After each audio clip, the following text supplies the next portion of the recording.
Hello. Okay, you got it? Don't hit the chair too hard. Don't hit the chair. Be careful with the chair.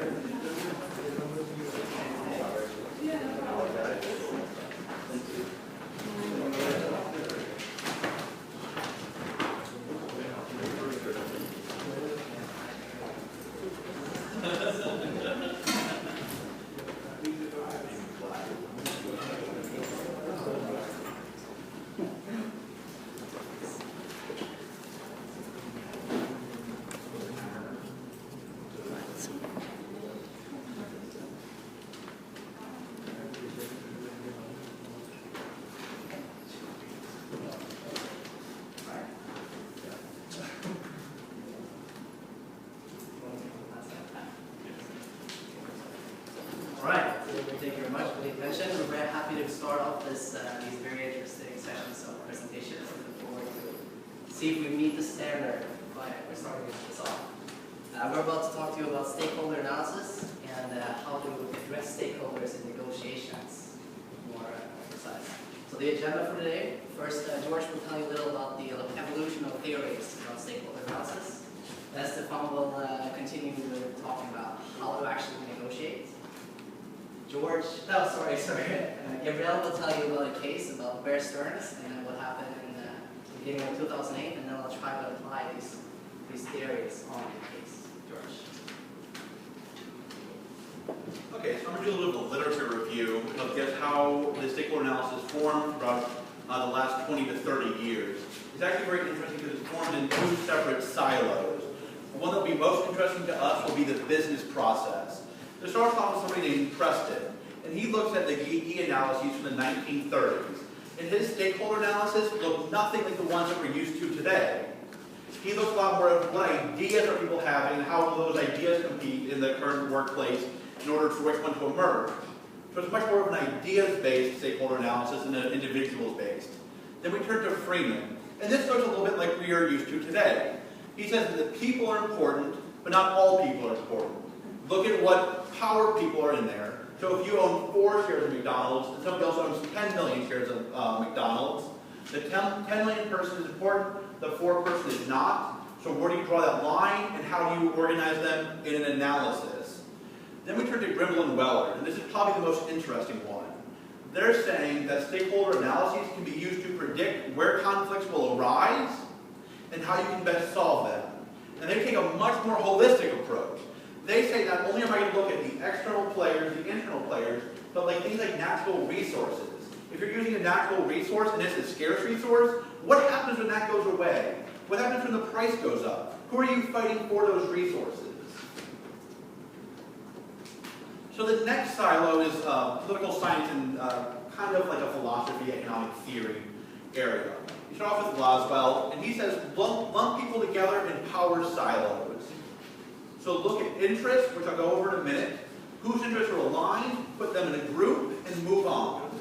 Then you have Benson, and he is the first modern stakeholder analysis structure. He is the first one to create almost identical to what we saw in our book. And all he says is if you want to really look at how to analyze problems, you have to look at the external forces and the internal forces. Who inside your business is going to decide the outcome of this decision, and who can put the brakes on it, and get them on your side first before you proceed any further. Absolute last, we have Lindblom, and he's a very interesting person. What he says is, try to get small agreements. Large agreements are great for any given the Wall Street Journal, but they're very inefficient. You're going to spend a lot of man hours and a lot of dollars trying to get a home run deal that might not ever play out and might be a failure. Versus if you just focus on smaller agreements along the way, you will have far more agreements, you can build momentum to possibly get a larger deal down the road. It'll also save your company a lot of money. The current debt crisis that we just saw was a very good example of Lindblom's kind of philosophy in action. So then we get into the dispute resolution model. Fisher and Urey don't really talk about stakeholder analyses, but they kind of create the bedrock for Mnookin. They write this incredible book called Getting to Yes, in which they decipher between interests and positions. Positions are what you want, interests are why you want them. They create this very nice story in the book where you have 2 children fighting over an orange. The The mother or father walks in, cuts the orange in half, gives a half to each kid. One kid eats the flesh as a snack and throws the peel away. The other kid uses the peel to make a pie and throws the flesh away. Their positions were not aligned, but their interests could have been. If you go past what they want into why they want it, you're more likely to reach a better deal. They then create a whole kind of industry based on this kind of theory, with Getting Past No, Power of Positive No, and a whole bunch of other books. And all they really focus on is emotions matter more than we like to think they do. And also, whatever happens, focus on interest. Don't stop fighting the interest battle, because the second you go to positions, you're going to get hardened and you're not going to be successful. Mnookin combines all of these theories and says, I'm going to put the Fisher and Urey model into the current stakeholder analysis. And what this means is you're going to look at who has the power, who does the power listen to. So if person B is in power, but person B listens to person A, you really care about person A. Because the dominoes will fall so that you get the agreement you want. Map this out. And he said his theory is that negotiations are won or lost before you ever sit down at the table. With that, I'll pass it off to Stefan. Thanks so far. I'm going to look a little on the negotiation process itself and the theories behind it, and then some practical assumptions how an ideal negotiation process might look like, especially with stakeholders. Then we have 5 analyzing approaches, how to analyze the process itself. It's the structural one, where you look on the features of the process within. So you look on the number of parties, on the power of parties, and so on. And the power is the most important factor within this approach. So they look, that's also the criticism in this approach. They look too much on the power of individual actors, and therefore on positions rather than interests, as we heard before. The strategic approach looks at goals in determining the outcome. So it's a matter of rational choice and rational decision makers trying to maximize their gains. The problem is it's a normative model where they think we have one best solution out of it.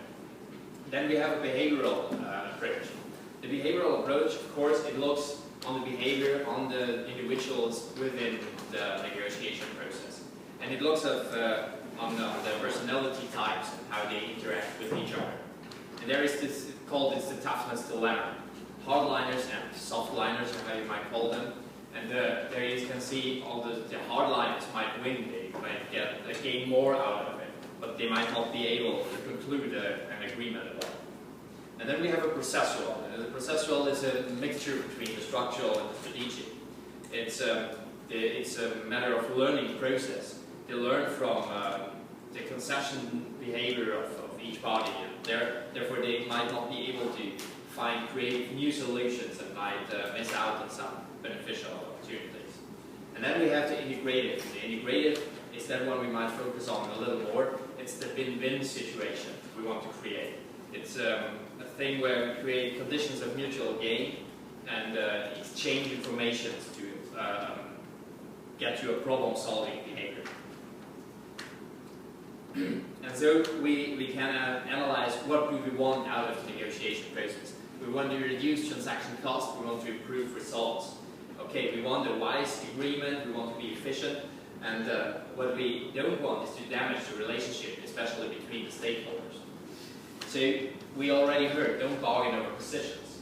We might focus on the interest, and then we have 2 different approaches, as we heard before already. It's the adversarial approach, where the parties have strictly opposite positions and we can't reach a decision without losses for one party and just gains for the other one. And there is the approach of the problem solving, where we find where we identify the underlying interest and create a win-win situation. So we identify the underlying interest, which is the most important thing, but it might not be possible at all. Some parties might conceal information, they might think of their own benefit with not sharing all the information and so on. The next problem is the people itself. Okay, all of them are humans and they are driven by emotions. They want to satisfy their own interest for the outcome and within the relation. There is the psychological approach to this, to separate the people from the quality, to get a solution without distraction of personal elements. That should be the thing for a good negotiation process. And then we have options and alternatives. That's the thing where we get the win-win situation out of it. We try to create new things out of the interests, not of the positions, where we can divide the flesh from the orange to find a better solution. So we broaden the options by finding not just a single answer. We have the point of objectivity, which might not always be easy. We have, and there they suggest in the literature to create a system of fair standards, or at least by our procedures for resolving conflicts. And overall, we have communication. Communication is probably the most important part with understanding each other and they call it active listening, to avoid misunderstandings and to focus on the underlying interests of the parties to get to a favorable solution. So, what do we want? We want to balance stakeholder interests. We have a lot of stakeholders in there we need to assess, and we need to wait and to address their interests and outbalance it. We have a problem of selective alliance building within the process, especially if we have disadvantaged groups. So we want to avoid this. And we have to understand, as mentioned very often, the participants and their behavior. So we need proper preparation for the process, and we need now how and when to negotiate. And therefore we need sufficient time. We need sufficient time for the preparation process and for the negotiation process. That's the ideal solution. We don't always have the ideal solution, as we might see this time. Thank you. Well, let's put all this theory on the side just for a moment and start visualizing the Bear Stearns case and how one of the most important investment banks in the US became a priceless institution and how this ended up triggering the financial crisis in 2008. Well, the first thing that we have to keep in mind is like this investment bank used to be structured in a risk business where they used to sell only bonds, which means that they didn't have any other alternative to sell or run away from the crisis when it started appearing.